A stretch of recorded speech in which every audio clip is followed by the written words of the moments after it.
Yoyya jirtu kuni mallasadha. Dureessaa stuudiyoorraa. Kuni sagantaa keenya torbanii tan ta'e kitaaba torbanii tan jedhu irratti torbee arfaffaa keenyadha. Torbee sadan darban kitaaba adda addaa irratti dhiyeessinee jirra. Har'a immoo kitaabaan biraa qabadhee dhufee jira. Akka hordoftan isin gaafadha. Akkasumas immoo namoonni sagantaa keenya kana dura hin hordofne yoo jiraattan akka ilaaltanii irraa waa argattan isin affeera. Kanumaan kitaabni har'a dubbisnu yookaan immoo qabiyyee isaa ilaallu maali kan jedhu san ilaalla. Kitaabni kun akkuma isinitti mul'atu mata dureen isaa maal jedhaa? The 80-20 Manageredha jechuudha. Barreessaan isaa Richard Koch jedhama jechuudha. As jalatti immoo xixiqqaadhaan barreeffamee jira jechuudha. Iccitii yeroo xiqqoo hojjetanii milkaa'ina guddaa gahuudha. Kanaafuu kitaabni kun kitaaba baay'ee jaaladhu keessaa tokko kanadha. So kitaaba kana tan barreesse nama kana Richard Koch jedhamu kanadha. Namichi kun kitaaba 25 ol barreesseera. Namichi kun nama gorsaadha, dhawweessaadha jechuun interpreneradha. Kaampaanii gara 20 ol keessatti invest yookaan immoo hariiroo qaba. Kaampaanii mataa isaas immoo akkasumatti hundeesseera. Tan nama biraa wajjinis illee hundeessee hin jira jechuudha. Kanaafuu kitaabota kan namoonni dhaaba hoogganan akka namni dhuunfaatti akkamitti akka milkaa'an barreesseera. Kitaabni isaa speeshaalii kuni 2080 principle kan jedhamu yookaan immoo Petro principle jedhama. Waa'ee kanarratti hundaa'ee kitaaba baay'ee barreesseera jechuudha. Kitaabni kun maalidha? Petro principle yookaan immoo seera 80 digdamaa kun maal jechuudha? Akkamitti illee dhufee tan jedhu sanani hubannoo isinii kenna namni kitaaba akkasii kana hin dubbisne yookaan immoo Petro principle tan jedhu kana namoonni kana dura hin dhageenye. Petro jechuun nama kanadha. Namni kun Wilford Petro jedhama. Nama Ixaaliidha. So Itaaliyaa keessatti tan dhalate Faransaay Paris keessattidha. Garuu immoo lammii Itaaliyaa jechuudha. Namichi kun nama hayyuu guddaadha. Hayyuu jaba nama guddaadha jechuudha. Akkasumas qorataadha. Hoogganaadha. Injiinaradha.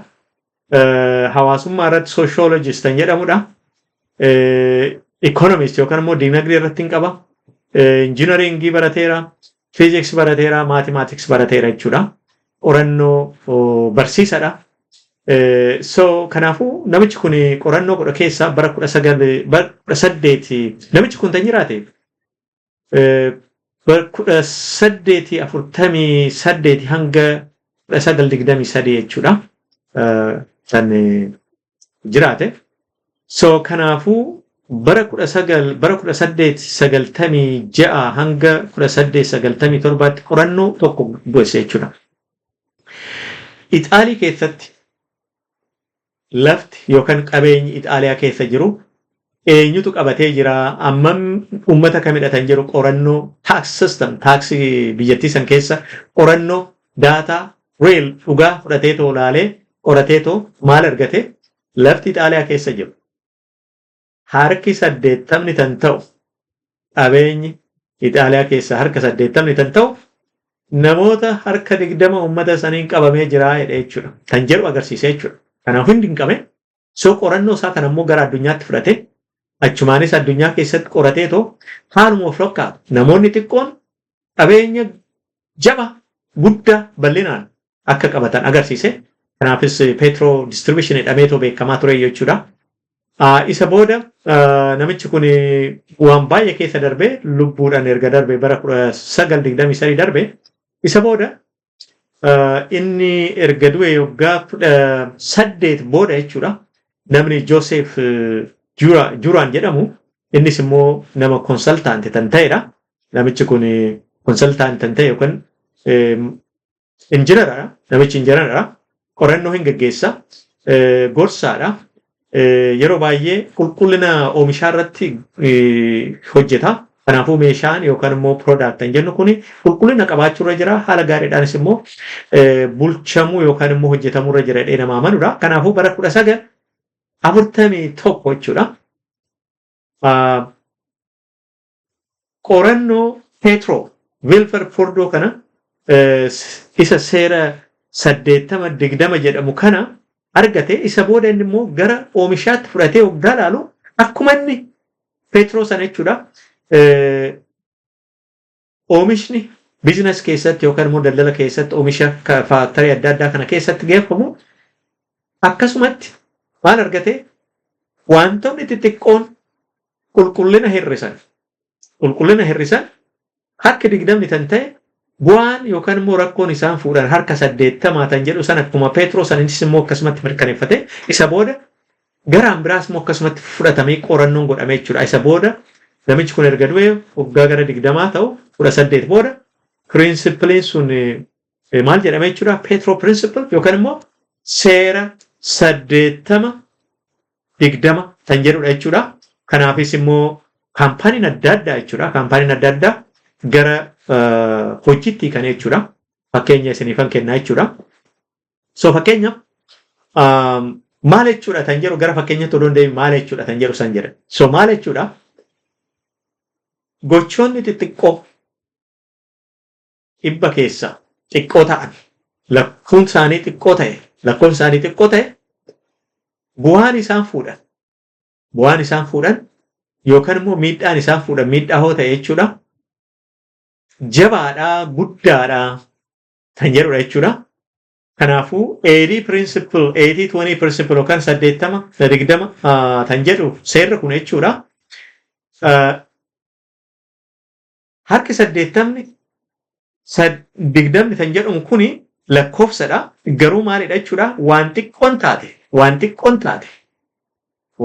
taate oomisha irratti haa ta'u, mana barsumaa irratti haa ta'u, hooggansuma irratti haa ta'u, bakka hundumaattu tooftaa'uma irratti haa ta'u, daldala irratti haa ta'u, gurgurtaa irratti haa ta'u, bakka kamittuu waan xixiqqoon bu'aan isaan fuudhan garuu jabaadhaa guddaadhaa kan jedhudha jechuudha. Kanaafuu maalidha jechuudha?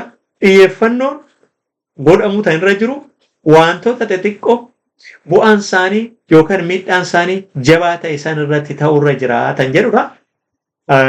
Kana jechuudha wannoon isaa ergaan isaa jechuudha. So kanaafis immoo erga kuni barame booda jechuudha kaampaaniin gurguddaan jabaan amma addunyaa kana keessatti beekama waan kana hojiitti kan jechuudha. Nama qacaruu irratti ta'uu danda'a. Isaalattis oomisha isaanii kwaalitii yookaan immoo qulqullina isaanii irratti ta'uu danda'a. Yookaan immoo oomisha akkamii akka oomishan illee ta'uu danda'a. Xiyyeeffannoon isaanii maal jechuudha? Wanti xiqqaa ta'an garuu immoo bu'aa guddaa fuudhuu danda'a irratti xiyyeeffatamaa jechuudha. Fakkeenya isiniifan kenna. Namni hundi keenyaa kompiitara yookaan immoo bilbila Appiliin qabdu yookaan iPhone tan jedhamu kan namni baay'een addunyaa kana keessatti gargaarama. Namichi kun hin beektu yaada. Steve Jobs jedhama. Namichi kun Apple nama hundeesse tokko keessaadha jechuudha. Nama lamaan keessaa tokkodha. Namichi kun Apple tan jedhamu kana hundeesse kompiitara yeroo jalqabaaf baay'inaan Ameerikaa keessatti biyya alaatti siree guddina waggaa 5 keessatti jiru 500 waggaa bara 1976 hundeeffame Apple waggaa 5 keessatti jechuudha. Kaampaanii jabaa tokko ta'uu danda'eera jechuudha. 500 fortune yookaan immoo kaampaanota jajjabaa 500 keessaa ta'uu danda'eera jechuudha. Namichi kun isa booda kaampaaniin kun erga gara waggaa 7 waggaa 6 booda kaampaanii kana keessa hariyameetoo hojjaa dhabaa ta'e jechuudha. Hojii dhabe. Isa booda namichi kun deebi'ee kaampaanota biraa hundeesse jechuudha. Fakkeenyaaf Next Inc tan jedhamu. Pixar Movie Studio tan jedhamu. Muuviin Ameerikaa keessatti yookaan immoo baay'inaan hojjetaman olaaltanii dhiibbaan isaan guddaa godhanii Pixar Studio tan jedhamuudhaan tan hojjetan ilaaltu jechuudha. Pixar Animation Studio tan jedhu irratti ilaaltanii kaampaaniin kun warra Disney wajjin waan baay'ee hojjetaniiru jechuudha. So kanaafuu namichi kun hariyame Apple irraa hariyame isa booda kaampaaniin biraa hundeesse. Kaampaaniin inni hundeesse kun illee jabaate deemee haa ta'u malee Apple immoo waggaa kana hunda jechuudha. Apple bara 19 akka faranjiitti jechuudha. Bara 1996 gara kufaatiitti deemee jedha. Kitaaba kana keessa jira. Kitaaba kana keessa qofa odoo hin ta'in kitaaba waa'ee Steve irratti barreeffame illee achi keessatti illee ibsaa jechuudha. Isa booda kaampaaniin kun Apple kun kufuudhaaf waggaa jedhu deebisanii kaampaanii Next Inc jedhamu sani Apple jedhamu kun bite jechuudha. Isa booda erga bitee booda kaampaanichi kufuudhaaf tan jedhu kana bara 1997 jechuudha. Deebisamee Steve Jobs jedhamu kun jechuudha Apple'itti deebi'ee jechuudha. Isa booda kaampaanii kufuudhaaf jedhe san arshii hin qabne san jechuudha. Maal godhe jechuudha? Oomisha yookaan adeemsa kaampaanii Apple jedhamu kana keessatti maal godhe? Harka 70 hin dhaabsiseedha. Xiyyeeffannoo isaa harka 30 irratti godhee jira. Isa booda kaampaanii kufuudhaaf jedhu kana keessa yeroo xiqqoo keessatti waggaa xiqqoo keessatti deebisee kaampaanii guddaa jaba ta'e oomisha jechuudha. Fakkeenyaaf kan akka iTunes tan jedhamu, iMac maal tan jedhan kompiitara adda addaa kanallee even iPhone isa booda oomishamee jechuudha. Har'a kaampaaniin kun deebi'ee baruma darbe kana ji'a 5 dura kaampaaniin kun revenue yookaan immoo galiin inni jedhama. Gara miiliyoona tiriliyoona walakkaa gahuudhaaf xiqqootu hafe jechuudha.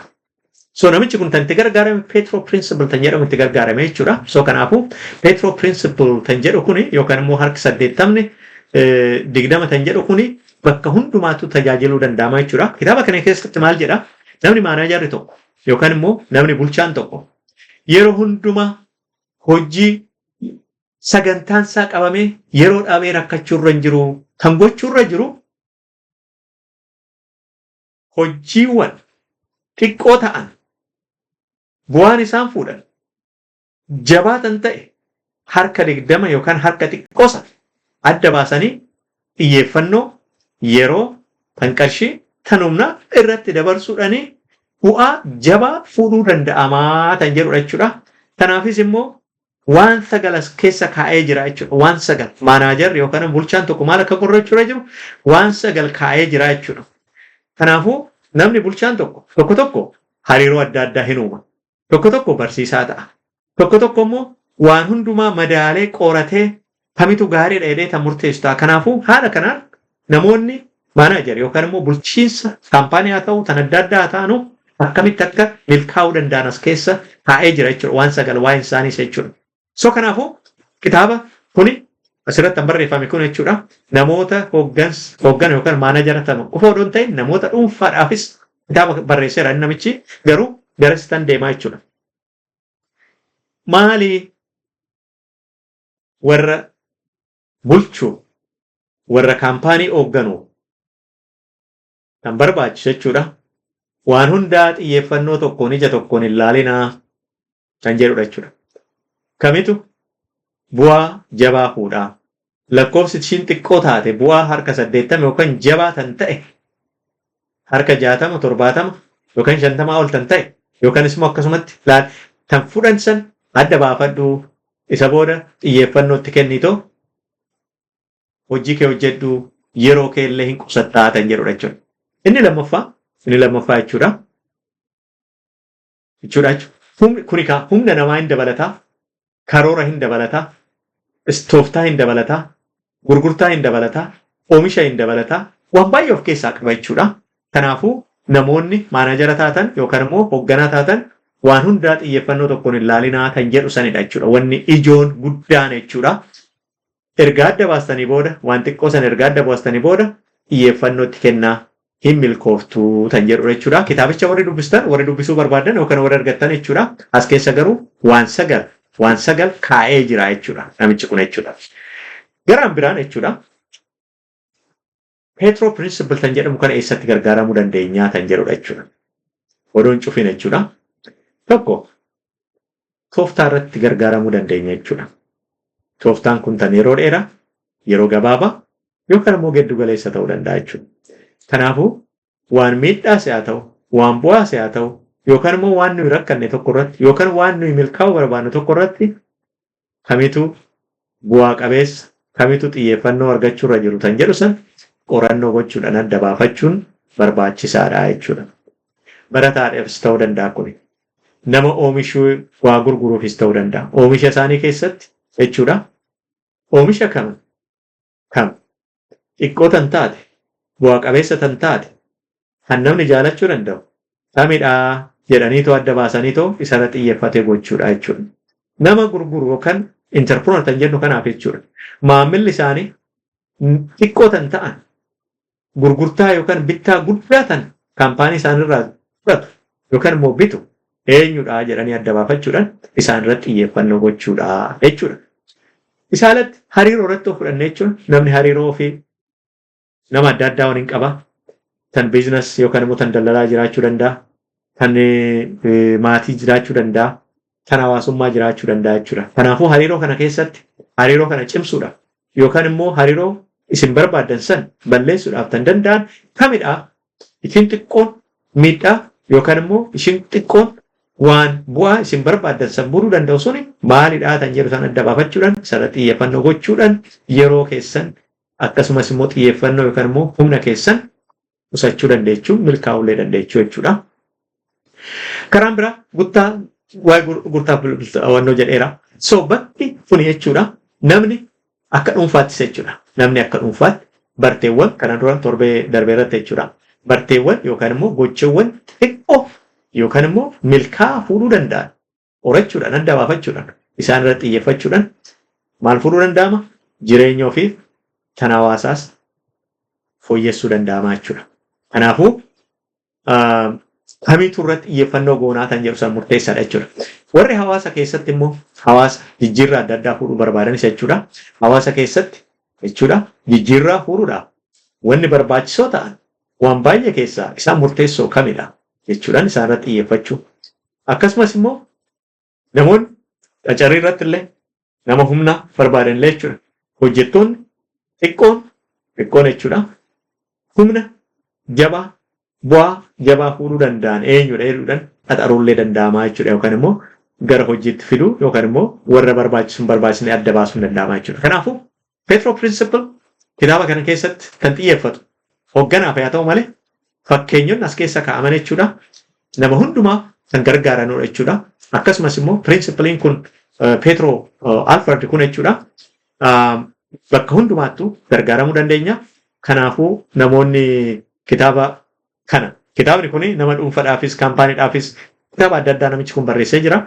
Akkasumas immoo 2080 yookaan immoo seera 820 yookaan immoo Petro Principle kan jedhu kanarratti namoonni internet access yookaan qabdan barbaadanii ilaaluu dandeessu jechuudha. Kanaafuu akka dhuunfaattis akka hoogganaattis akkasumas immoo waan isin barbaadan san xiyyeeffannoo kamirratti goonatan jedhu san isin gargaaruu danda'a. Kanaafuu dubbisuu dandeessu. Kitaaba kanallee argachuu dadhabdan akkuma jedhe Petro Principle akkamitti na gargaaruu danda'a yookaan immoo tan jedhu san internet irra ilaaltanii dubbisuu yookaan immoo hubannoo qabaachuu dandeessu. Gaaffii yoo qabaattan jechuudha. Comment yookaan immoo saanduqa comment jedhu keessatti naa barreessa. Haaluma sanillee deebi'ee ibsa dabalataa kennuu danda'a jechuudha. Galatooma. Torbee dhufu kitaabaan biraa walitti dhufna. Torbee dhufu torbee shanaffaa keenyadha jechuudha.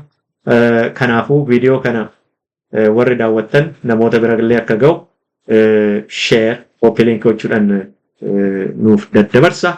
Gaaffii yoo qabaattan illee naaf barreessa. Haala gaaffii sanillee deebi'ee dhufuu nan danda'a jechuudha. Galatooma. Torbee dhufuu irratti walitti deebina.